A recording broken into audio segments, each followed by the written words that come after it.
매일 똑같은 인테리어 너무 지겨운데 뭔가 산뜻하게 확 바꿀 수 있는 방법 없을까?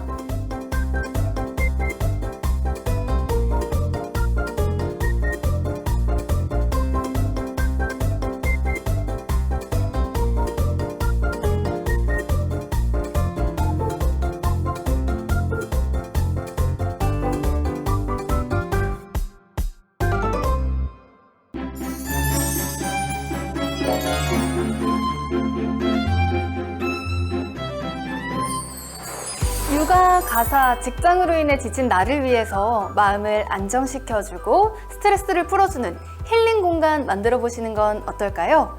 혹시 반려식물에 대해 들어보셨나요? 반려동물은 들어봤는데 반려식물은 처음이다 하시는 분들, 아니면 관심은 있지만 자신이 없다 하시는 분들, 이제부터 걱정 안 하셔도 됩니다. 이 반려식물을 이용한 인테리어법, 플랜테리어의 성공 꿀팁에 대해 지금부터 알려드릴게요. 전문가 모시고 이야기를 나눠보도록 하겠습니다. 안녕하세요. 네, 안녕하세요. 플로리스트 홍치입니다.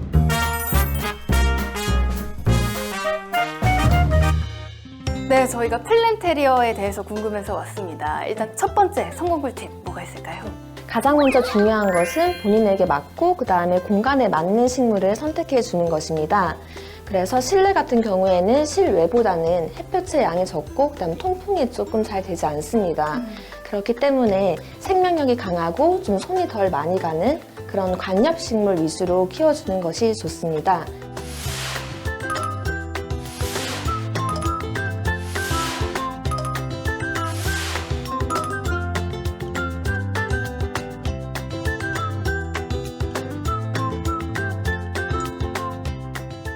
네, 저 같은 초보자들에게 정말 좋은 꿀팁이 될 것 같다는 생각을 해봅니다. 자, 이제는 온 가족이 함께 사는 집에서 키우기 좋은 기능성 식물, 좀 공간별로 살펴볼까요? 네, 우선 거실부터 소개를 해드리겠습니다. 거실 같은 경우에는 집 안에서 공간이 가장 많이 차지하고 있기 때문에 식물 같은 경우에도 키가 크고 잎이 큰 식물이 좋습니다.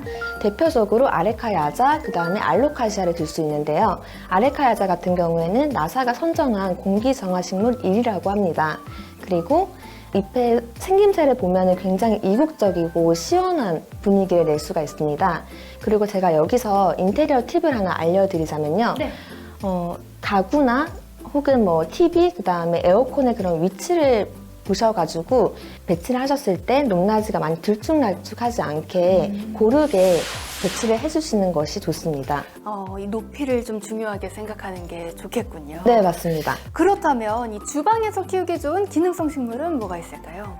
주방 같은 경우에는 요리를 많이 하시기 때문에 일산화탄소나 잡내가 많이 납니다.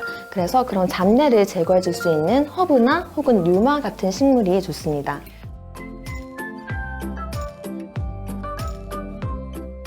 네, 주방에서 키우기 좋은 식물에 대해서 알아봤는데요. 이 주방처럼 또 다르긴 하지만 좀 냄새가 나는 공간이 또 화장실이잖아요. 화장실, 욕실에서 키우기 좋은 식물은 뭐가 있을까요? 네, 욕실 같은 경우에는 다른 공간보다는 훨씬 더 햇볕이 덜 듭니다. 네. 그래서 그냥 그늘에서 잘 자랄 수 있는 식물이 좋고 그 다음에 암모니아 그런 냄새를 제거할 수 있는 식물들이 좋은데요. 대표적으로는 관음죽이 가장 많이 선호를 하시는 식물입니다. 그 외에도 뭐 보스턴 고사리, 그 다음에 꽃을 볼 수 있는 안스리움이나 스파트 필름도 좋습니다. 그렇다면 정반대로 해가 많이 나는 베란다에서 키우기 좋은 식물은 뭐가 있습니까? 네. 베란다 같은 경우에는 보통 초하류, 꽃을 볼 수 있는 식물이 또 가장 좋고요. 더불어서 베란다 같은 경우에는 행거대가 있으시면은 요즘에 행잉 식물이라고 해서 뭐 수염 틸란드시아나 이런 공기 정화 식물을 많이들 놓으시고요. 혹은 행거대가 없으시다고 하시면은 선반에다가 좀 위에서 아래로 떨어지는 형태의 그런 아이비와 같은 식물도 좋습니다. 그리고 저는 개인적으로 꽃을 좋아하는데요. 꽃이 나오는 반려식물 뭐가 있습니까? 네. 꽃이 있는 식물들 같은 경우에는 관엽식물들 중에서 스파트 필링, 그 다음에 안스리움이 있습니다. 두 식물들 모두 초록색의 잎 사이에서 흰색, 빨간색, 핑크색의 꽃이 핍니다. 근데 그 꽃이 실내에서 키웠을 때 한 달, 두 달 그 이상으로 볼 수가 있기 때문에 많이들 선호를 하십니다. 네, 반려식물을 이용한 인테리어, 플랜테리어의 대표적인 것 중에 하나가 바로 테라리움인데요. 유리화기 속의 미니 정원이라고도 불린다고 해요. 지금부터 저희가 테라리움을 함께 만들어 보도록 하겠습니다.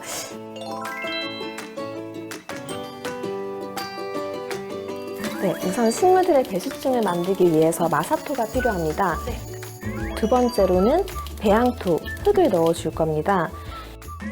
수술 전체 화기의 중심보다 약간 왼쪽에다가 배치를 해주시면 좋고요. 우선 식물 심기를 할 때 이제 팁은 작은 것보다는 큰 거 위주로 먼저 심어주시는 게 좋아요. 먼저 지수대를 세워주시는 거죠. 다육식물들 같은 경우에는 서로 이렇게 뭉쳐서 그룹별로 해주시는 게 다 만들고 나면 굉장히 깔끔하고 이쁘실 거예요. 또 흙이 보이면 지금 이쁘진 않잖아요.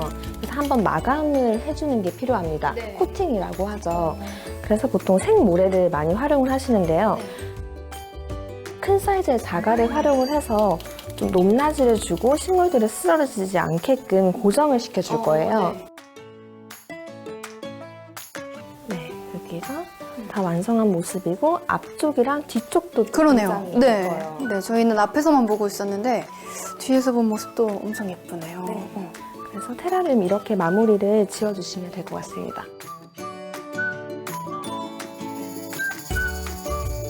여러분도 편하게 집에서 테라리움 도전해 보시면 좋을 것 같네요.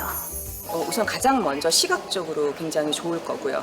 두 번째는 그 반려식물이라는 이야기 많이 요즘 언급하시고 있는데 동물처럼 식물도 함께 반려하면서 소유하는 게 아니라 반려하면서 서로 교감까지 정서적 교감까지 있을 수 있기 때문에 반려식물이라는 말을 굉장히 많이 사용을 합니다.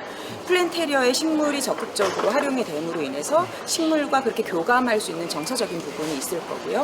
아까 말씀드린 미적인 기능도 있을 겁니다. 거기에 또 우리가 빼놓을 수 없는 게 바로 환경 호르몬이라든지 여러 가지 유해 물질을 제거할 수 있다는 거고요. 한 가지 더 더하자면 가습 기능까지 가지고 있습니다. 여러분도 지금 바로 집안에 숲의 공기를 가져올 수 있습니다. 더불어 꽃을 비롯한 식물이 주는 컬러 인테리어 효과는 덤이겠죠? 반려식물을 이용한 플랜테리어, 여러분도 도전해보세요.